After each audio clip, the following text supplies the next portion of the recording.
ಶ್ರೀಮತೆ ರಾಮಾನುಜಾಯ ನಮಃ. ವಿಷ್ಣು ಸಹಸ್ರನಾಮದಲ್ಲಿರುವ 60ನೆಯ ತಿರುನಾಮ ಪ್ರತರ್ದನಃ. ನಚಿಕೇತನ ತಂದೆ ವಾಜಶ್ರವಸ್ ಒಂದು ದೊಡ್ಡ ಯಜ್ಞವನ್ನು ನೆರವೇರಿಸಿದನು. ಯಜ್ಞ ಮುಗಿದ ನಂತರ ದಾನ ನೀಡುವ ಹೆಸರಿನಲ್ಲಿ ಅವನು ಯಜ್ಞದಲ್ಲಿ ಭಾಗವಹಿಸಿದ್ದ ಋಷಿಮುನಿಗಳಿಗೆ ತನ್ನಲ್ಲಿದ್ದ ದುರ್ಬಲ ಹಾಗೂ ಹಾಲು ಕೊಡದ ಬಂಜೆ ಹಸುಗಳನ್ನು ದಾನವಾಗಿ ನೀಡಿದನು. ತನ್ನ ತಂದೆಯ ಈ ವರ್ತನೆಯನ್ನು ಕಂಡ ನಚಿಕೇತನು, ನೀವು ದಾನವಾಗಿ ನೀಡುತ್ತಿರುವ ಈ ದುರ್ಬಲ ಹಸುಗಳು ಋಷಿಮುನಿಗಳಿಗೆ ಪ್ರಯೋಜನಕ್ಕಿಂತ ಹೊರೆಯಾಗುತ್ತದೆ. ಈ ಯಜ್ಞದ ಸಂಪೂರ್ಣ ಫಲವನ್ನು ಪಡೆಯಲು ನೀವು ಉತ್ತಮವಾದ ಮತ್ತು ಬೆಲೆಬಾಳುವ ವಸ್ತುಗಳನ್ನೇ ದಾನ ಮಾಡಬೇಕು. ನನ್ನ ಬಳಿ ಇರುವುದೆಲ್ಲವನ್ನೂ ನಾನು ದಾನ ಮಾಡುತ್ತಿದ್ದೇನೆ ಎಂದು ಅವನ ತಂದೆ ಹೇಳಿದನು. ಅದಕ್ಕೆ ನಚಿಕೇತನು, ಹಾಗಾದರೆ ನನ್ನನ್ನು ನೀವು ಯಾರಿಗೆ ದಾನ ಮಾಡುತ್ತೀರಿ ಎಂದು ಕೇಳಿದನು. ಅವನ ತಂದೆ ಯಾವುದೇ ಉತ್ತರ ನೀಡಲಿಲ್ಲ. ಆದರೂ ನಚಿಕೇತನು ಬಿಡದೆ ಅದೇ ಪ್ರಶ್ನೆಯನ್ನು ಪದೇ ಪದೇ ಕೇಳುತ್ತಿದ್ದನು.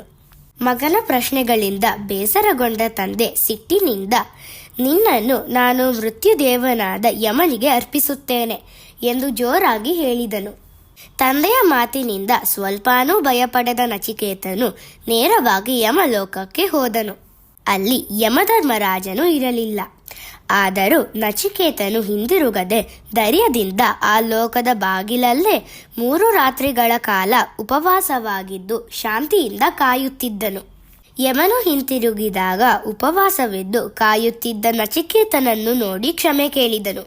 ಶಾಸ್ತ್ರಗಳ ಪ್ರಕಾರ ಅತಿಥಿಯನ್ನು ಉಪವಾಸ ಇರಿಸಿದರೆ ಮನೆಯ ಯಜಮಾನನ ಪುಣ್ಯ, ಸಂಪತ್ತು ಮತ್ತು ವಂಶವು ನಾಶವಾಗುತ್ತವೆ. ಆದ್ದರಿಂದ ನನ್ನ ತಪ್ಪಿಗೆ ಪರಿಹಾರವಾಗಿ ನಿನಗೆ 3 ವರಗಳನ್ನು ನೀಡುತ್ತೇನೆ, ಕೇಳು. ಆ 3 ವರಗಳು ಹೀಗಿವೆ. ಮೊದಲನೇ ವರ, ನಾನು ಭೂಲೋಕಕ್ಕೆ ಮರಳಿದಾಗ ನನ್ನ ತಂದೆ ನನ್ನನ್ನು ಸಂಪೂರ್ಣ ಮನಸ್ಸಿನಿಂದ ಮತ್ತು ಪ್ರೀತಿಯಿಂದ ಸ್ವೀಕರಿಸಬೇಕು. ಎರಡನೇ ವರ, ನನಗೆ ಪಂಚಾಗ್ನಿ ವಿದ್ಯೆಯನ್ನು ಬೋಧಿಸಬೇಕು ಎಂದು ವಿನಂತಿಸಿಕೊಂಡನು. ನಚಿಕೇತನ ಬುದ್ಧಿವಂತಿಕೆಗೆ ಮೆಚ್ಚಿದ ಯಮನು ಆ ವಿದ್ಯೆಯನ್ನು ನಚಿಕೇತಾಗ್ನಿ ವಿದ್ಯೆ ಎಂದು ಘೋಷಿಸಿದನು. ಮೂರನೇ ವರ, ಮೋಕ್ಷ ಎಂದರೇನು? ಮೋಕ್ಷವನ್ನು ಪಡೆದಾಗ ನಮಗೆ ಏನು ದೊರೆಯುತ್ತದೆ ಎಂದು ಕೇಳಿದನು. ಯಮಧರ್ಮರಾಜನು ನಚಿಕೇತನನ್ನು ಪರೀಕ್ಷಿಸಲು ನಿರ್ಧರಿಸಿ ಆ 3ನೇ ವರಕ್ಕೆ ಬದಲಾಗಿ ದೊಡ್ಡ ರಾಜ್ಯ, ಅಪಾರ ಸಂಪತ್ತು ಮತ್ತು ದೀರ್ಘಾಯುಷ್ಯದಂತಹ ಅನೇಕ ಆಸೆಗಳನ್ನು ತೋರಿಸಿದನು. ಆದರೆ ನಚಿಕೇತನು ಯಾವುದಕ್ಕೂ ಮರುಳಾಗದೆ ತನಗೆ ಕೇವಲ ಆತ್ಮಜ್ಞಾನ ಮತ್ತು ಮೋಕ್ಷದ ಬಗ್ಗೆ ಮಾತ್ರ ಉತ್ತರ ಬೇಕೆಂದು ಹಠ ಹಿಡಿದನು. ಕೊನೆಗೆ ಯಮನು ಒಪ್ಪಿ, ಮೋಕ್ಷ ಎಂದರೆ ಪರಮಾತ್ಮನಾದ ನಾರಾಯಣನನ್ನು ತಲುಪುವುದು ಮತ್ತು ಆತನ ದಿವ್ಯ ಪಾದಗಳಿಗೆ ಸೇವೆ ಸಲ್ಲಿಸುವುದು ಎಂದು ಉತ್ತರಿಸಿದನು. ಕಠೋಪನಿಷತ್ತಿನಲ್ಲಿ ಯಮಧರ್ಮರಾಜನು ನಚಿಕೇತನಿಗೆ ನಾರಾಯಣನ ಪರಮತತ್ವವನ್ನು ವಿವರಿಸಿ ಈ ಶಾಶ್ವತ ಸತ್ಯವನ್ನು ಬೋಧಿಸುತ್ತಾನೆ. ಈ ಸಮಸ್ತ ಸೃಷ್ಟಿಯೇ ಭಗವಂತನಿಗೆ ಆಹಾರ ಮತ್ತು ಮೃತ್ಯುದೇವನಾದ ಯಮನೇ ಊಟಕ್ಕೆ ರುಚಿ ತರುವ ಉಪ್ಪಿನಕಾಯಿ.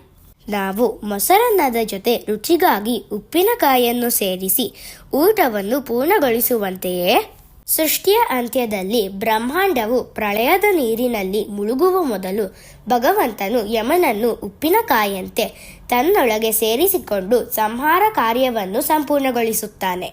ಹೀಗೆ ಮಾಡುವ ಮೂಲಕ ಭಗವಂತನು ಸಮಸ್ತ ಜೀವರಾಶಿಗಳನ್ನು ಪ್ರಳಯ ಕಾಲದಲ್ಲಿ ತನ್ನೊಳಗೆ ಅತ್ಯಂತ ಸುರಕ್ಷಿತವಾಗಿ ಕಾಪಾಡುತ್ತಾನೆ. ಇದೇ ತತ್ವವನ್ನು ವಿಷ್ಣು ಸಹಸ್ರನಾಮದ 50ನೇ ವಿಶ್ವಕರ್ಮಃ ಎಂಬ ದಿವ್ಯ ತಿರುನಾಮವು ವಿವರಿಸುತ್ತದೆ. ಪ್ರತರ್ದನಃ ಎಂದರೆ ಸೃಷ್ಟಿಯ ಪ್ರಳಯ ಕಾಲದಲ್ಲಿ ಸಮಸ್ತ ಬ್ರಹ್ಮಾಂಡವನ್ನೇ ತನ್ನೊಳಗೆ ನುಂಗಿ ಅಡಗಿಸಿಕೊಳ್ಳುವವನು ಎಂದು ಅರ್ಥ. ನಾವು ಪ್ರತಿದಿನ ಪ್ರತರ್ದನಾಯ ನಮಃ ಎಂದು ಜಪಿಸಿದರೆ ಭಗವಂತನು ಎಲ್ಲ ಸಮಯದಲ್ಲೂ ನಮ್ಮನ್ನು ಎಲ್ಲ ಸಂಕಷ್ಟಗಳಿಂದ ಕಾಪಾಡುತ್ತಾನೆ. ಶ್ರೀಮತೆ ರಾಮಾನುಜಾಯ ನಮಃ.